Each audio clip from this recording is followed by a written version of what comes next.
দেখো এখন হচ্ছে মাছ ভেজে নিব। তো লঙ্কার গুঁড়া খাওয়া যেহেতু নিষেধ, দেখো এখন আমরা তো মনে করো যে লঙ্কা গুঁড়ো খেয়ে আমরা অভ্যস্ত, সব কিছুতেই আমরা লঙ্কা গুঁড়ো খাই। এই যে মাছ ভাজাতে আমাদের লঙ্কা গুঁড়ো ছাড়া চলে না। তো এখন কী করবো বলো, ডক্টর নিষেধ করে দিয়েছে। তো দেখো তোমার দাদা এতক্ষণ ধরে আমাকে কাঁচা লঙ্কা এতখানি ব্লেন্ড করে দিল। তো দেখো আমি সামান্য একটু লঙ্কা পেস্ট দিয়ে দিচ্ছি, বেশি দেবো না। আর দিচ্ছি নুন।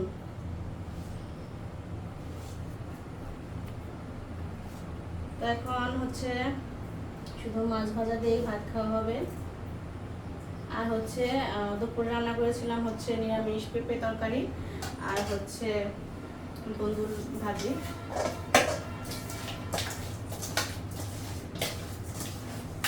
তো মেয়ে আমার ওগুলো দেখাবে না, বলছে মাছ ভাজি দেখাবে। তো এই মাছ ভাজির জন্য সে বসে আছে। তো দেখো এই যে এখন আমি ভেজে নিব। কড়াইটা ছোট হয়ে গেছে, বেশি তো দেওয়া যাবে না,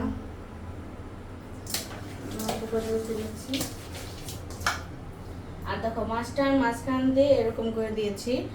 আর মাছের ভিতর যদি নুন হলুদ ভালো মতো না যায় তাহলে কিন্তু ভালো লাগে না, সেজন্যই আমি দেখো মাঝখান দিয়ে কেটে কেটে দিয়েছি।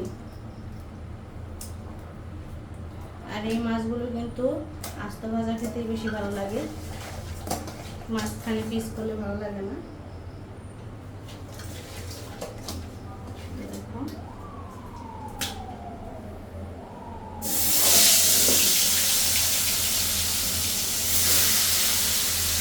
দিয়ে দিলাম।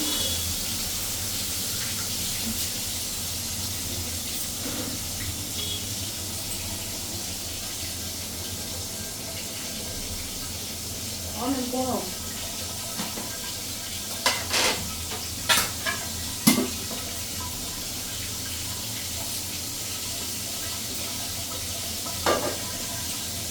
তো মেয়েকে আমি ছোটো মেয়ে দিয়েছিল, তো ওকে আমি খাইয়ে এসেছি।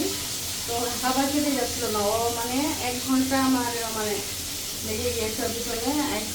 একটা কলা খাওয়ালাম, যতক্ষণ সময় লাগে খাওয়াতে অনেকটাই সময় লেগে যায়।